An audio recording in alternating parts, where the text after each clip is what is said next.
Oke, kita lanjutkan lagi di part yang ketiga ini.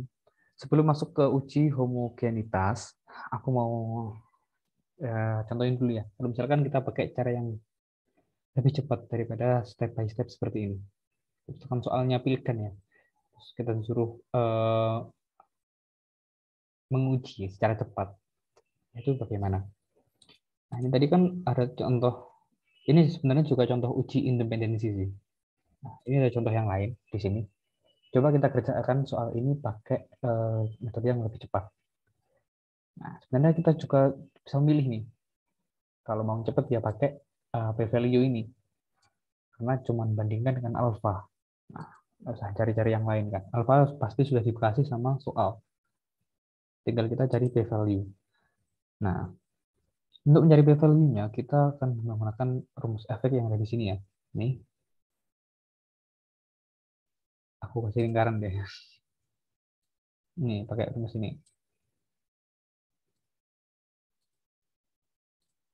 Nah, ini udah aku pilihin ya. Coba aku cancel dulu. Nah, jadi tampilan bentar deh. Ini aku taruh sini ya. Nanti hasilnya kita bandingkan langsung apakah sama atau tidak gitu. Nah, klik ini, kemudian kita pilih yang Chi-square test. Terus kita pencet oke. Oh ya, ini dirubah dulu ke statistikal ya, jangan lupa. Terus Chi-square test. Oke, langsung aja oke. Untuk actual range itu kita pakai data observasi. Data observasi kita yang nyata ya. Kemudian ini cuman datanya aja ya, nggak sampai judul-judulnya nggak usah. Kemudian untuk expected range, alhamdulillah. Nah, untuk yang expected range kita pakai data yang E. Untuk aktual pakai observasi, untuk yang expected pakai yang E. Nah, kalau sudah seperti ini bakalan muncul deh nilainya. 0,2315. Sama kan? Kita pencet OK aja. Nih.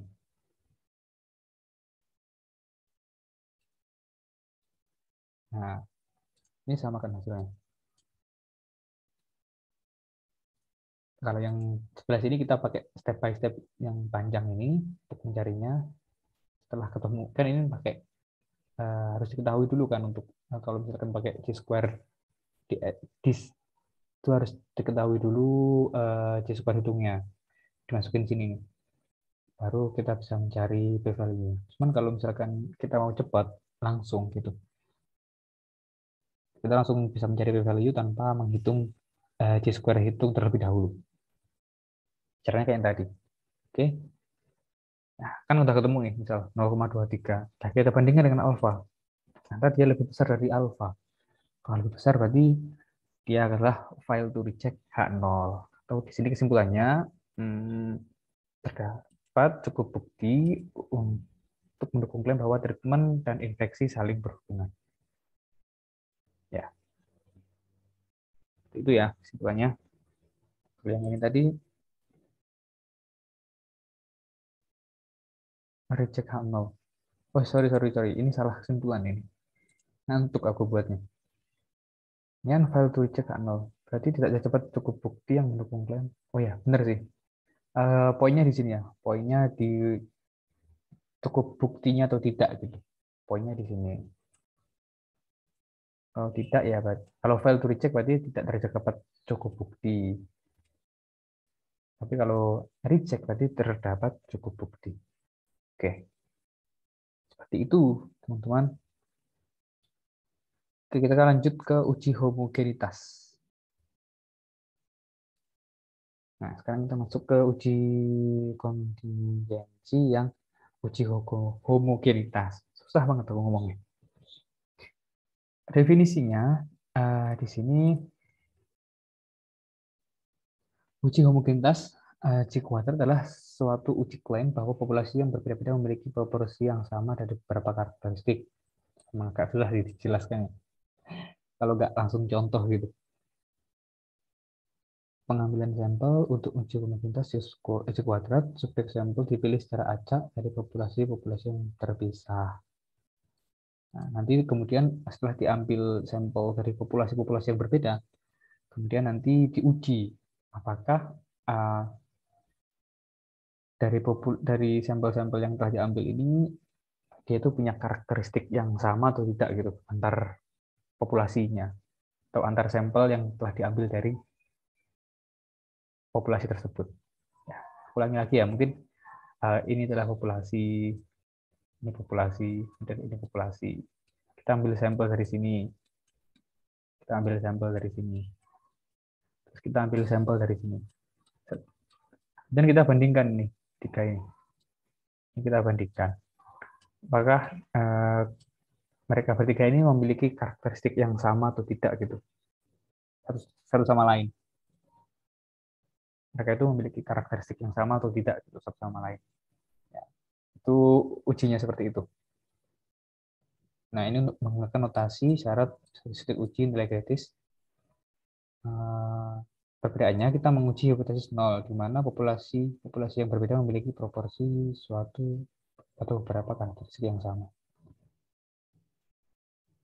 Sudah dijelaskan, sangat sudah dijelaskan. Kalau kita tidak langsung melihat contohnya. Tapi secara konsep seperti ini sih, teman-teman. Diambil sampel dari beberapa populasi yang berbeda, kemudian dibandingkan uh, mereka memiliki karakteristik yang sama tidak gitu satu sama lain. Atau secara singkatnya aku simpulkan ya, untuk tes homogenitas ini, uji ini bakalan membuktikan bahwa dalam populasi yang berbeda itu terdapat beberapa kesamaan karakteristik gitu ya. Itu singkatnya seperti itu. Kita akan pahami lebih dalam di contohnya. Di sini ada uji homogenitas. Kasusnya di sini adalah, aku tambahin kasus deh. Kasusnya adalah interview tentang pendapat untuk aborsi. Itu agak ekstrim. Nah,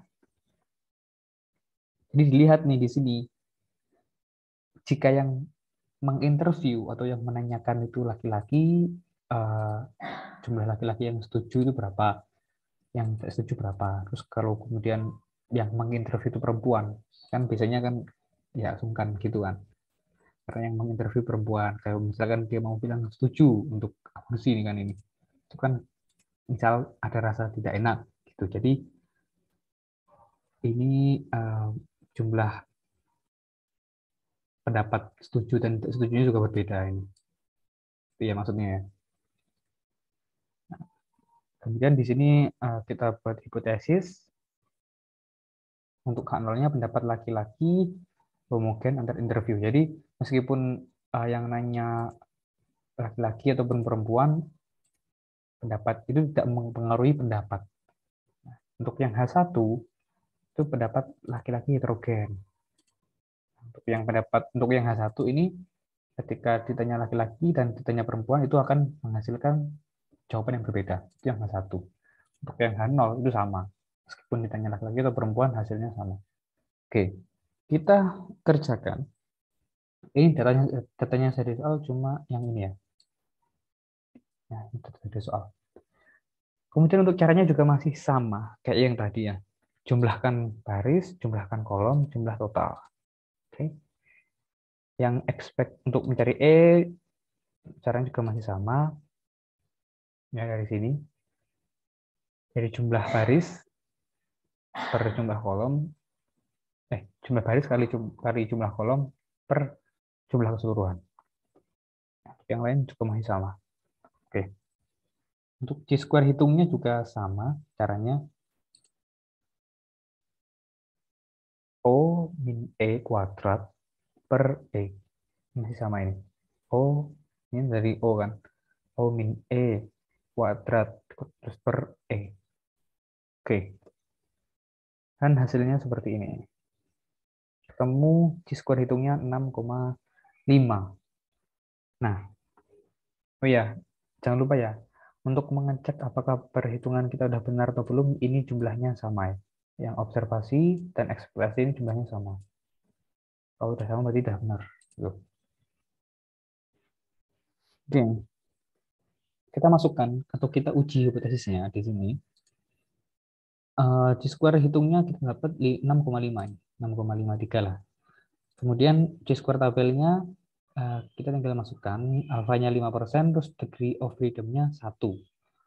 Itu dari sini ya. Masih ingat tadi ya.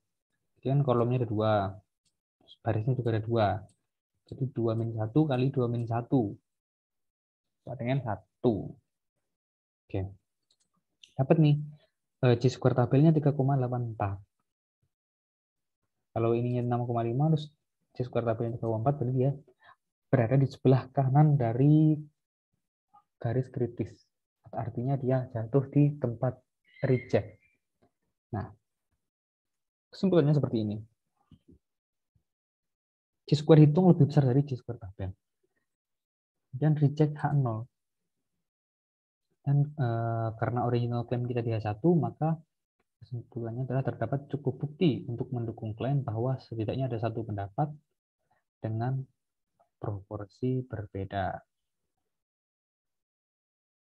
Atau ini masih kesimpulan yang awal. Kita ubah. Kita samakan dengan hipotesisnya. Terdapat cukup bukti untuk mendukung klaim bahwa, ingat ya, kalau misalkan reject H0 berarti dia menerima H1. Nah, yang artinya terdapat cukup bukti untuk mendukung klaim bahwa pendapat laki-laki heterogen atau berbeda antar interview.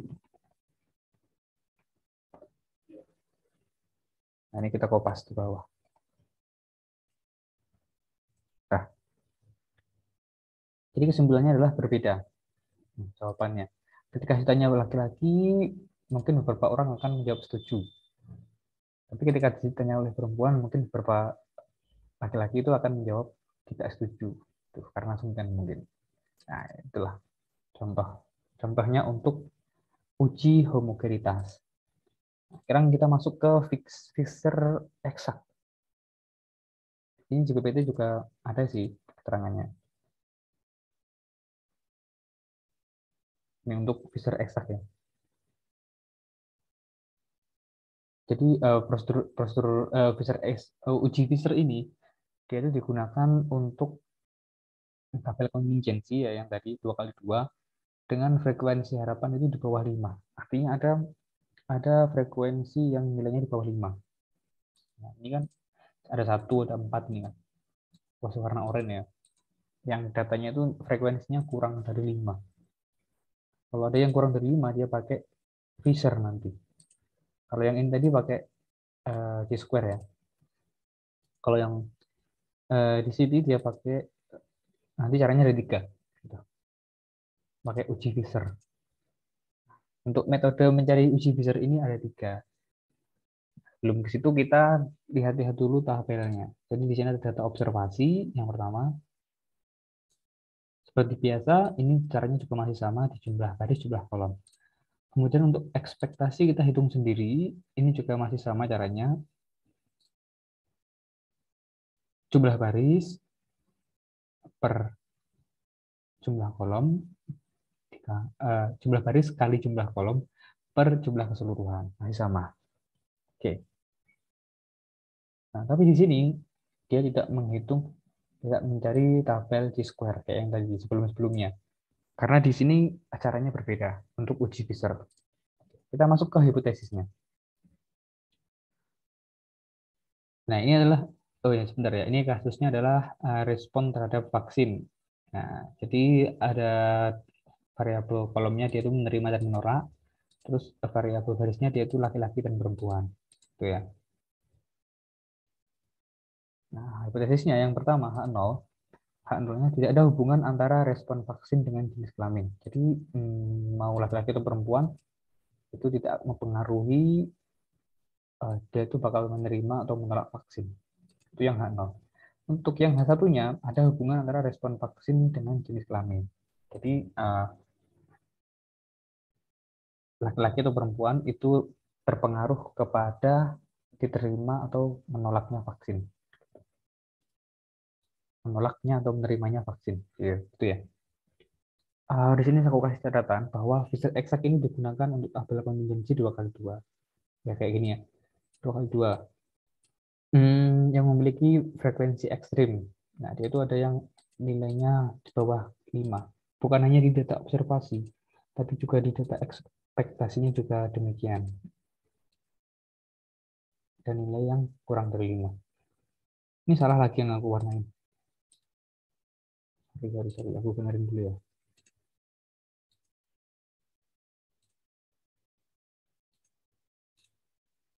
Oke. Kemudian kita cari menggunakan cara yang pertama. Untuk cara satunya, dia itu menggunakan rumus kombinasi untuk mencari p-value. Nah, gimana caranya? Yang pertama, kita cari dulu kombinasi dari laki-laki. Yang ini kita cari salah satunya aja ya, yang menerima misalnya. Kita cuma cari yang menerima ya. Di sini ada laki-laki menerima itu 9 kombin 1. Caranya seperti itu. 9 kombin 1. Untuk perempuan, itu penerima yang menerima itu 17 kombin 3. 17 kombin 13, sorry. Nah, untuk kemudian yang terakhir adalah totalnya. 26 kombin yang menerima. Kita cari yang menerima. Nah, ini dapat angka-angkanya seperti ini. Kemudian kita sudah tahu alfanya itu 0,5 ya. 0,05 atau 5%. Kemudian p-value-nya kita cari dari data ini.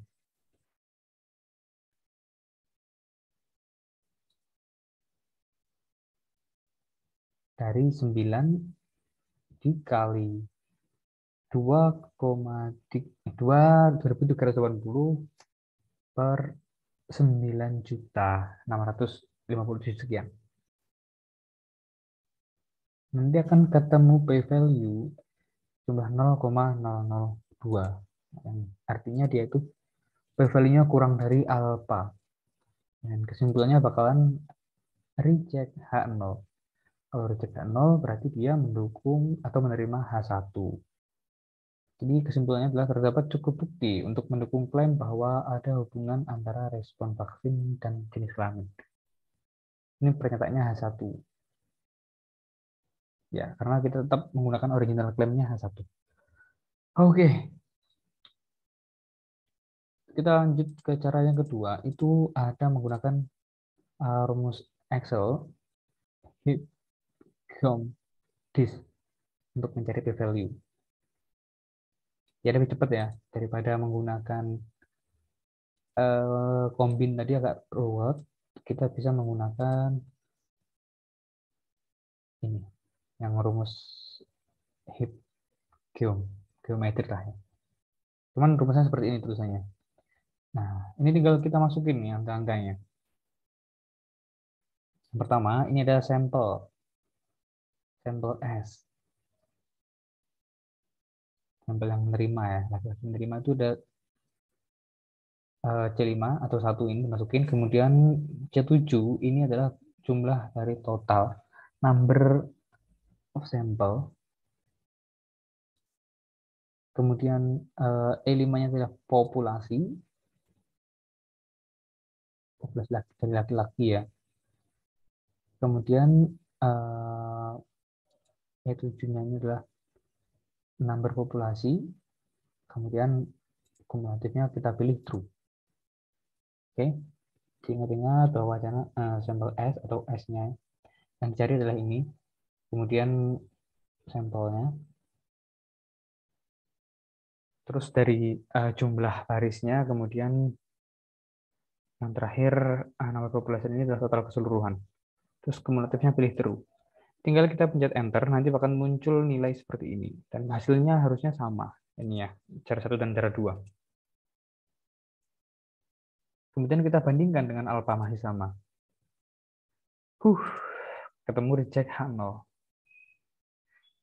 Kesimpulannya juga sama. Oke. Kemudian kita pakai ada cara lagi, satu lagi yang cara ketiga. Ini menggunakan start disk atau pakai web ya, pakai web. Kemudian di sini ada alpanya masih sama ya, 5%. Kemudian untuk mencari ini kita dapatkan dari hasil start disk. Nah, ini ada aku kasih caranya. Ini kalau misalkan kita pakai start disk itu akan nilainya akan seperti ini. Ya, pakai yang bawah ya. One tail p value 0,229. Hasilnya masih sama dengan yang di atasnya. Dan untuk itu semuanya hasilnya sama, kesimpulannya juga sama. Jadi kesimpulannya untuk Fisher exact ini digunakan ketika dalam tabel kontingensi 2x2 itu ada frekuensi yang nilainya kurang dari 5. Baru kita pakai Fisher exact. Kalau misalkan enggak ya kita pakai yang tadi. Seperti biasa. Pakai metode p-value dengan chi-square. Jadi cepatnya ya pakai yang tadi ya. Coba kita hitung ini p-value-nya pakai rumus cepat ya. Apakah masih berhasil gitu. Chi-square test. Oke, di sini dimasukkan actual range, expected, nah masih sama tuh, 0,01, nih, masih sama ya. Hasilnya sama, kita menggunakan cara cepat atau menggunakan rumus square test. Itu ya. Oke, untuk uji hukum Moving Test dan Fisher Exact sudah selesai. Kita berjumpa lagi di part terakhir.